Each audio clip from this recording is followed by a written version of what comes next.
서로의 숨소리가 들릴 정도로. 형부. 그녀가 떨리는 목소리로 그의 이름을 불렀다. 그 순간 이성을 잃은 채로 그녀가 먼저 그에게 입술을 맞췄다. 민철은 순간 당황했지만 마치 오랫동안 기다려온 것처럼 자연스럽게 응답했다. 부드럽고 뜨거운 입맞춤. 시간이 정지한 듯했다. 이야기를 시작하기 전 구독과 좋아요는 저에게 정말 큰 힘이 됩니다. 민철이 아내를 처음 만난 건 30을 막 넘긴 어느 늦가을이었다. 번역 프리랜서 일을 시작한 지 얼마 되지 않아 안정적이지 못한 생활에 대한 불안이 가득하던 시절이었다. 친구의 소개로 나간 동호회 모임에서 그녀를 처음 보았다. 따뜻한 카키색 코트를 입고 와인빛 머플러를 두른 그녀는 유난히 밝은 웃음을 지니고 있었다. 대화가 서툴던 민철도 그녀 앞에서는 이상하게 말이 잘 나왔다. 그녀는 활발하고 현실적이었다. 광고회사에서 일하며 바쁘게 살면서도 주변 사람들을 세심히 챙겼다.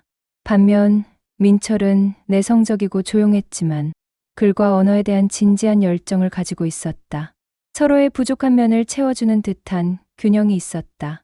그녀는 민철의 진중한 대답에서 신뢰를 느꼈고 그는 그녀의 명랑한 성격에서 삶의 활기를 발견했다. 연애는 조용했지만 깊었다. 평범한 카페에서, 주말의 짧은 산책에서 그들은 조금씩 서로에게 스며들었다. 가끔은 번역 일거리가 없어 밤새 걱정을 하던 민철을 그녀가 다독였고, 반대로 치열한 회사 생활에 지쳐 퇴근하던 그녀를 민철이 차분히 맞아주었다. 두 사람은 함께 있을 때만큼은 세상으로부터 작은 안식처를 얻을 수 있었다. 연애 초기, 그녀의 집에 처음 인사를 갔던 날이 있었다. 고등학생이던 그녀의 동생이 문을 열어주었는데 순간 민철은 당황했다. 언니와는 전혀 다른 분위기였다. 차분하고 신중한 눈빛, 또래보다 성숙해 보이는 말투. 언니, 남자친구시군요. 많이 들었어요. 그 말에는 어딘가 탐색하는 듯한 뉘앙스가 담겨 있었다. 식사 자리에서 동생은 민철에게 계속 질문을 던졌다. 어떤 일을 하는지, 어떤 책을 읽는지, 일의 계획은 무엇인지. 언니는 너무 궁금한 게 많구나 하며 웃어넘겼지만 민철은 그 시선이 단순한 호기심 이상이라는 걸 느꼈다. 특히 민철이 문학에 대해 이야기할 때 동생의 눈이 유독 반짝였다. 그 후로도 가끔 그녀와 함께 집에 갈 때면 동생은 언니보다 더 적극적으로 민철과 대화를 나누려 했다. 언니는 실용적인 걸 좋아하지만 전 문학이나 철학 같은 깊이 있는 이야기를 더 좋아해요. 그런 말을 할 때의 동생은 고등학생답지 않게 어른스러웠다. 가끔은 언니가 모르는 민철의 번역 작품에 대해 물어보기도 했다. 언니는 바빠서 잘 모르시겠지만 전 민철 오빠의 번역 스타일이 정말 섬세하다고 생각해요. 민철은 그런 관심이 부담스러우면서도 한편으로는 자신을 이해해주는 사람이 있다는 것에 묘한 만족감을 느꼈다. 하지만 그것이 단순한 지적 호기심인지 아니면 다른 감정인지 확신할 수는 없었다. 결혼을 결심한 건 특별한 계기라기보다 자연스러운 흐름이었다. 연애 2년 차 어느 날 그녀가 말했다. 우리 더 늦기 전에 집을 꾸려보는 게 어때요? 그 말에 민철은 오래 고민하지 않았다. 화려한 청혼도 거창한 이벤트도 없었다. 작은 식탁에 마주 앉아 서로의 눈을 보며 고개를 끄덕였다. 결혼 준비 과정에서도 동생은 자주 모습을 드러냈다. 언니, 웨딩드레스 고를 때 저도 같이 가면 안 될까요? 제가 패션 감각이 더 좋잖아요. 실제로 동생이 추천한 드레스가 가장 우아했다. 결혼 준비를 하는 언니를 도우면서도 동생은 종종 민철에게 언니가 정말 행복해 보여요. 좋은 선택을 하신 것 같아요 라며 의미심장한 미소를 보냈다. 그들의 결혼은 소박했다. 양가 가족이 모인 조용한 예식, 가까운 친구들만 불러 작은 피로연을 했다. 결혼식 날, 동생은 언니보다도 더 신경 쓴 듯 단정하게 차려입고 나타났다. 언니보다 제가 더 긴장하는 것 같아요 라고 말하며 민철을 바라보는 눈길이 어딘가 아쉬워 보였다. 하지만 두 사람은 그날 이후 함께하는 삶의 무게를 기꺼이 짊어졌다. 민철은 조금 더 성실히 번역 일을 이어갔고 그녀는 직장에서 꾸준히 자리를 다졌다. 그렇게 결혼 생활은 잔잔하게 흘렀다. 큰 사건은 없었지만 서로의 존재가 당연한 듯 곁에 있었다. 때로는 권태가 스며들기도 했지만 그것마저도 안정이라 믿었다. 그 사이 동생은 성인이 되어 있었다. 그러던 어느 날 그녀가 말했다. 민철 씨, 우리 동생이 대학 입시 준비 때문에 우리 집에서 지내기로 했어요. 방 하나를 내주면 될 것 같은데 괜찮죠? 그 순간까지 민철은 알지 못했다. 몇 년 전 그 고등학생이었던 동생이 이제 성숙한 여인이 되어 그때의 미묘한 감정들을 더욱 구체적인 형태로 가지고 돌아올 거라는 것을. 그리고 그 평온한 일상이 곧 거대한 파문을 만나게 될 거라는 것을. 그날은 늦여름의 끝자락이었다. 매미 소리가 한풀 꺾인 오후, 현관문이 열리는 소리와 함께 낯선 목소리가 집 안으로 스며들었다. 언니, 저 왔어요. 민철은 아내가 반갑게 맞이하는 소리를 들으며 서재에서 고개를 들었다. 그는 생각했다. 오늘이 그 아이가 오는 날이었구나. 아내의 동생. 그러니까 내게는 처제가 되는 사람. 대학 입시를 준비한다며 우리 집에 머물기로 한 20살 청춘. 거실로 나간 민철을 보고 그녀가 고개를 숙여 인사했다. 순간 민철은 당황했다. 기억 속의 그 앳된 고등학생이 아니었다. 단정하게 묶은 긴 머리카락이 어깨 너머로 흘러내렸고 그 사이로 보이는 얼굴은 민철의 아내와 닮았으면서도 완전히 달랐다. 아내에게서는 찾아볼 수 없는 청순하면서도 신비로운 기운이 그녀의 눈빛에서 흘러나왔다. 몇 년 사이 완전히 달라진 모습이었다. 앳된 윤곽은 사라지고 대신 여성스러운 곡선이 자리 잡았다. 블랙 블라우스 위로 드러난 가느다란 목선, 살짝 걸어진 옷깃 사이로 보이는 쇄골의 라인이 묘하게 우아했다. 무엇보다 그녀가 풍기는 분위기 자체가 달랐다. 안녕하세요. 잘 부탁드려요. 형부. 형부라는 호칭을 처음 듣는 순간이었다. 그럴 만도 했다. 민철은 결혼한 지 3년이 되도록 아내의 가족들과는 거의 만날 일이 없었으니까. 그런데 그 한마디에 가슴이 묘하게 떨렸다. 분명 아무 의미 없는 당연한 인사였을 텐데 그녀의 목소리에는 고등학생 때와는 완전히 다른 울림이 있었다. 성숙하면서도 부드럽고 어딘지 신중한 톤이었다. 마치 오랫동안 깊이 생각해서 내뱉은 말처럼 들렸다. 응. 편하게 지내. 공부하는데 방해되지 않게 조용히 할게. 민철의 대답에 그녀는 미소를 지었다. 그 미소를 보는 순간 민철은 숨이 멎는 듯했다. 예전의 천진한 웃음이 아니었다. 어딘지 의미심장하고 성숙한 미소였다. 입꼬리가 살짝 올라가며 만들어진 그 표정에는 어린 소녀에게서는 찾을 수 없는 묘한 매력이 스며 있었다. 그녀가 몸을 돌려 짐을 정리하러 갈 때 민철은 더욱 놀랐다. 뒤에서 본 실루엣이 완전히 성숙한 여성의 것이었다. 블라우스에 감싸인 어깨선의 곡선, 허리 라인, 그리고 걸어가는 모습에서 풍기는 우아함까지. 언제 이렇게 자랐을까? 민철은 속으로 중얼거렸다. 몇 년 전 첫 만남에서 보았던 그 호기심 많은 고등학생은 온데간데 없었다. 대신 지적이면서도 신비로운 매력을 가진 한 여성이 서 있었다. 그의 아내가 그녀를 안방 옆 작은 방으로 안내하는 동안 민철은 서 있던 자리에서 한동안 움직이지 못했다. 마음속 어딘가에서 이상한 떨림이 일어나고 있었다. 이상하다. 왜 이런 기분이? 그는 자신의 감정을 이해할 수 없었다. 분명 가족이 될 사람, 어린 처제를 맞이하는 자연스러운 상황이었는데. 하지만 방금 전 그녀와 마주쳤을 때 느꼈던 것은 단순한 가족애가 아니었다. 저녁 식탁에서도 그 느낌은 계속되었다. 그녀는 예의 바르게 앉아 조용히 식사를 했지만 그 모든 행동에서 품위와 성숙함이 묻어났다. 젓가락을 드는 손의 움직임, 물잔을 입에 가져갈 때의 자세, 심지어 고개를 살짝 숙이며 웃는 모습까지도 모두 어른스러웠다.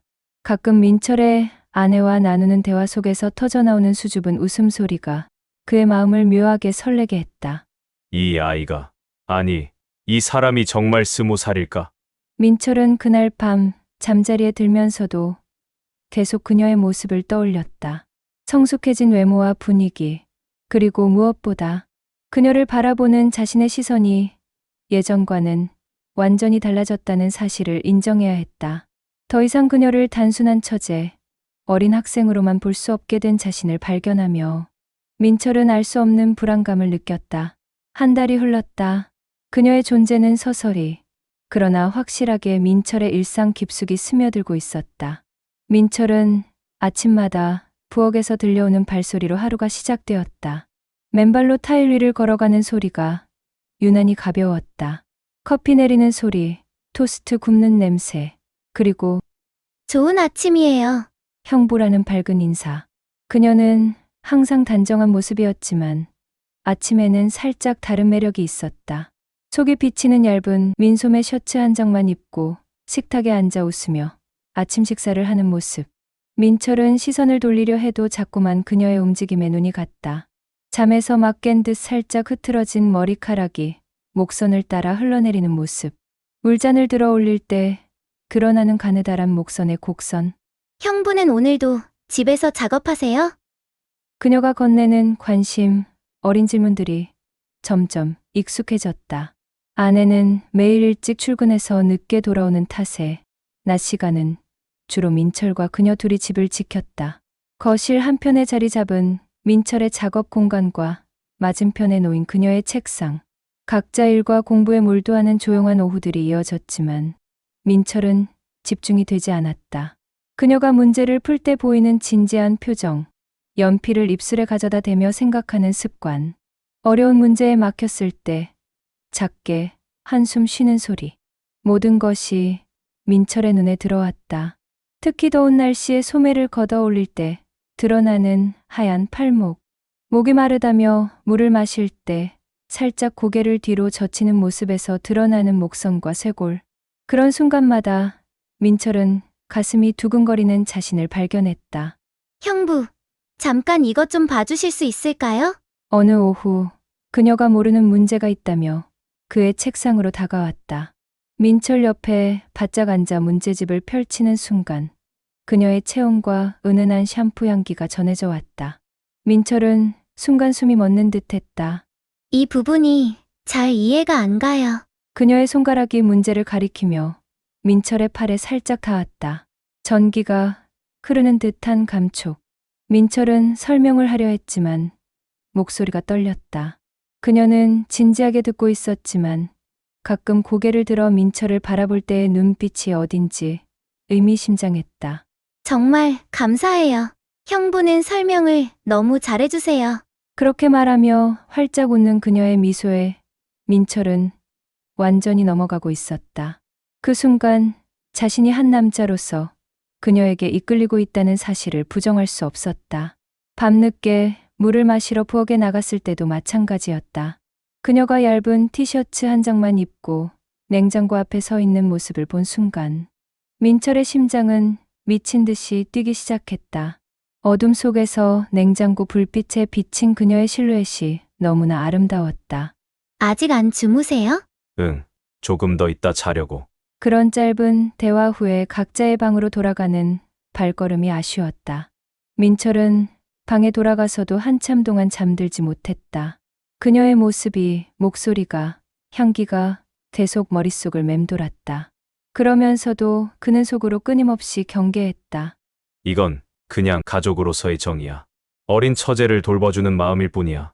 하지만 그런 다짐이 점점 공허하게 느껴졌다. 그는 이미 한 남자로서 한 여자에게 이끌리고 있었다. 그것도 절대 가져서는 안 되는 사람에게. 그날은 아침부터 비가 내렸다. 굵은 빗줄기가 창문을 두드리고 하늘은 잿빛으로 어두웠다. 민철의 아내는 이른 아침에 급한 출장길에 올랐다. 3일간의 출장. 처음으로 그와 그녀는 단둘이 집을 지켜야 하는 시간이었다. 오전 내내 민철은 번역에 집중하려 했지만 자꾸만 딴 생각이 들었다. 그녀 역시 평소보다 자주 펜을 멈추고 창밖을 바라봤다. 둘 다 서로의 시선을 의식하고 있었다. 아내가 없다는 사실만으로도 집안의 공기가 달라진 것 같았다. 점심을 함께 먹는 식탁에서도 대화가 어색했다. 평소라면 자연스럽게 나누던 일상적인 이야기들이 왠지 의미심장하게 들렸다. 그녀가 물잔을 집어드는 손이 살짝 떨리고 있었고 민철 역시 숟가락을 놓는 소리가 유난히 크게 들렸다. 형부, 힘들어 보이세요. 오후 그녀가 문득 펜을 내려놓고 그를 바라보며 말했다. 진심 어린 걱정이 담긴 목소리였다. 요즘 잠을 제대로 못 주무시는 것 같아요. 새벽에 불이 켜져 있는 걸 몇 번 봤어요. 정확한 관찰이었다. 그녀 때문에 잠 못 이루는 밤들을 어떻게 설명할 수 있을까? 민철은 애매하게 웃으며 대답했다. 일이 좀 복잡해서. 그녀가 조심스럽게 일어나 그의 옆에 앉았다. 갑작스럽게 가까워진 거리에 민철의 심장이 빨리 뛰기 시작했다. 그녀의 체온이 은은한 샴푸 향기가 전해져 왔다. 오늘은 특히 그녀가 아름다워 보였다. 촉촉한 빛 때문인지 피부가 더욱 투명하게 빛났고 걱정스러운 표정마저도 사랑스러웠다. 많이 스트레스 받으세요? 그녀의 손이 그의 손 위에 살짝 올려졌다. 위로하려는 순수한 마음이었겠지만 그 짧은 접촉만으로도 민철은 온몸에 전기가 흐르는 듯했다. 뜨거운 열기가 번져 올랐다. 민철이 그녀를 뚫어지게 바라봤다. 그녀의 눈빛에도 같은 감정이 흐르고 있었다. 두 사람 사이의 거리가 점점 가까워졌다. 서로의 숨소리가 들릴 정도로. 형부, 그녀가 떨리는 목소리로 그의 이름을 불렀다. 그 순간 이성을 잃은 채로 그녀가 먼저 그에게 입술을 맞췄다. 민철은 순간 당황했지만 마치 오랫동안 기다려온 것처럼 자연스럽게 응답했다. 부드럽고 뜨거운 입맞춤. 시간이 정지한 듯했다. 빗소리만이 그들을 둘러싸고 있었다. 그녀의 입술은 생각했던 것보다 더욱 달콤했고 그녀의 몸은 그의 품에서 작게 떨리고 있었다. 몇 초 아니면 몇 분이었을까. 민철이 먼저 정신을 차리고 몸을 떼어냈다. 우린 안 돼. 떨리는 목소리로 겨우 내뱉은 말이었다. 하지만 그의 눈빛에는 여전히 욕망이 타오르고 있었다. 그녀를 원하는 마음을 더 이상 부정할 수 없었다. 그녀는 창백한 얼굴로 그를 바라보다가 고개를 떨어뜨렸다. 두 볼이 붉게 상기되어 있었고 입술은 방금 전의 입맞춤 때문에 더욱 굵어져 있었다. 죄송해요. 작은 사과의 말이 빗소리에 묻혀갔다. 그녀가 자리로 돌아가는 뒷모습을 보며 민철은 자신이 방금 무엇을 했는지, 무엇을 원하고 있는지 선명하게 깨달았다. 그는 창가로 걸어가 빗방울이 흘러내리는 유리창을 바라봤다. 마음속에서는 여전히 그녀의 부드러운 입술의 감촉이, 그녀의 체온이 생생하게 남아 있었다. 그날 밤 민철은 한잠도 자지 못했다. 금기된 선을 넘나든 그 순간이 계속해서 머릿속에 떠올랐다. 죄책감과 동시에 더 큰 욕망이 그의 마음을 어지럽혔다. 그날 이후로 그와 그녀는 서로를 피했다. 아니, 피하려 했다. 하지만 같은 공간에서 생활하는 이상 완전히 피할 수는 없었다. 그의 아내가 출장해서 돌아온 후에도 그 어색함은 계속되었다. 평소보다 더 조심스럽게 말을 걸고 시선이 마주치면 급하게 고개를 돌렸다. 하지만 그럴수록 서로의 존재가 더욱 선명하게 느껴졌다. 요즘 왜 그래? 둘 다 이상해. 민철의 아내가 의아해하며 물었지만 둘은 각자 다른 핑계를 대며 얼버무렸다.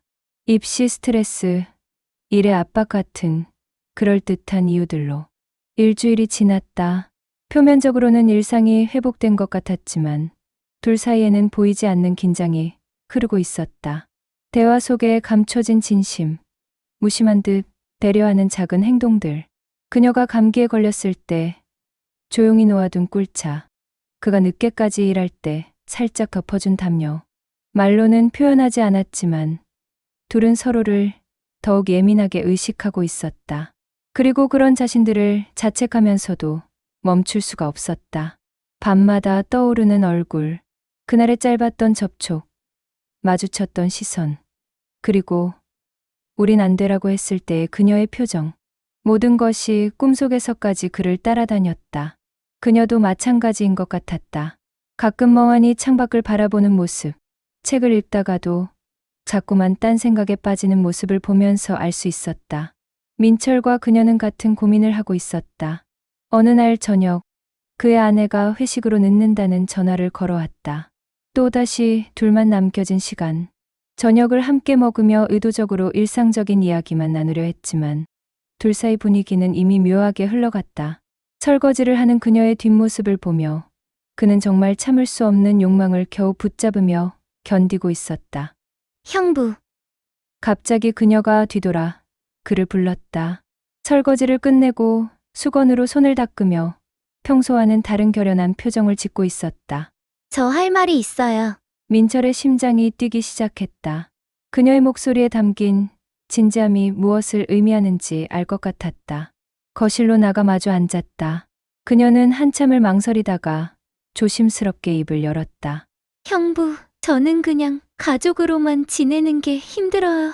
예상했던 말이었지만 직접 듣는 것은 달랐다. 날카로운 화살처럼 심장을 꿰뚫고 들어왔다. 이래서는 안 된다는 걸 알아요. 하지만 마음이 제 뜻대로 되지 않아요. 그녀의 목소리는 떨리고 있었다. 눈물이 맺힌 눈으로 그를 바라보는 모습에서 그동안 혼자 얼마나 힘들어했을지 짐작할 수 있었다. 저는 형부를 그냥 형부로만 볼 수가 없어요. 잘못된 거라는 걸 알면서도 그는 대답할 수 없었다. 대답하는 순간 돌이킬 수 없는 선을 넘게 될 것을 알았으니까. 그 침묵이 곧 답이라는 것도 부인이라는 것도 알면서도 입술을 깨물며 말없이 등을 돌렸다. 그러나 그 침묵이 곧 답이었음을 그녀도 알았을 것이다. 그날 밤 둘은 각자의 방에서 잠들지 못했다. 그 고백 이후 사흘이 지났다. 둘은 서로 말을 거의 하지 않았다. 아침 인사조차 어색했고 같은 공간에 있으면서도 각자 다른 세계에 살고 있는 것 같았다. 그의 아내도 그런 분위기를 눈치챘을 것이다. 하지만 묻지 않았다. 입시철이라 스트레스가 심하다고 그저 그렇게 생각하기로 한 것 같았다. 그는 밤마다 고민했다. 창밖의 별을 보며 때로는 새벽까지 잠 못 이루며 생각했다. 선택의 시간이 왔음을 알고 있었다. 이대로 계속 같은 집에서 살 수는 없었다. 모두를 위해서 아내와 가정을 지키는 길, 아니면 금지된 사랑에 몸을 던지는 길. 사실 고민할 것도 없었다. 답은 정해져 있었으니까. 다만 그 답을 받아들이는 것이 힘들었을 뿐이다. 그는 오래 망설이지 않았다. 아니, 망설일 수 없었다. 둘 사이 나누었던 시선, 스친 손끝의 떨림, 입맞춤. 그 모든 것이 진짜였어도 끝내 품을 수 없는 사랑이었다. 토요일 아침, 그는 그녀에게 말했다. 대야, 기숙사 신청은 어떻게 됐어? 갑작스러운 질문에 그녀는 깜짝 놀란 듯 그를 바라봤다. 아직 결정 안 했는데요. 기숙사 생활이 좋을 것 같은데. 친구들도 사귀고 독립적으로 생활하는 법도 배우고. 민철의 말의 진짜 의미를 그녀는 알아챘다. 얼굴이 창백해졌지만 고개를 끄덕였다. 그럴게요. 며칠 후 그녀가 합격 통지서를 들고 왔다. 서울의 한 대학이었다. 멀지도 가깝지도 않은 거리. 집에서 통학할 수도 있는 거리였지만 그녀는 기숙사에 들어가겠다고 했다. 축하해. 그의 아내가 기뻐하며 그녀를 안았다. 민철도 웃으며 축하한다고 말했지만 마음 한구석은 무너져 내리는 것 같았다. 짐을 싸는 날이 왔다. 2달 남짓한 시간이었지만 그녀의 흔적은 집 곳곳에 남아 있었다. 거실, 책상에 연필 자국, 부엌 찬장에 놓인 그녀만의 컵, 현관에 가지런히 놓인 운동화. 잘 지내요, 형부. 현관에서 마지막 인사를 하는 그녀의 목소리는 의외로 담담했다.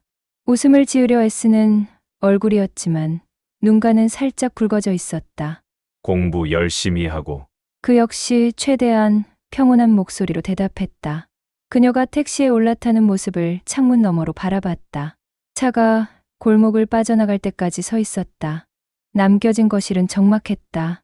그녀가 앉아있던 책상은 텅 비어 있었고 그곳을 바라보는 것만으로도 가슴이 먹먹했다. 저녁에 그의 아내가 물었다. 많이 아쉽지? 응, 좋은 아이였는데. 가끔 놀러 오겠지. 우리도 만나러 가고. 그는 고개를 끄덕였지만 속으로는 이상하게 섭섭하고 아쉬움이 밀려왔다.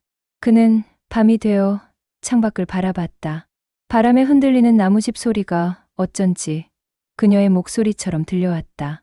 형부, 저는 그냥 가족으로만 지내는 게 힘들어요. 사랑이란 반드시 손에 쥘 수 있는 것이 아니다. 어떤 사랑은 기억 속에만 머물러야 한다.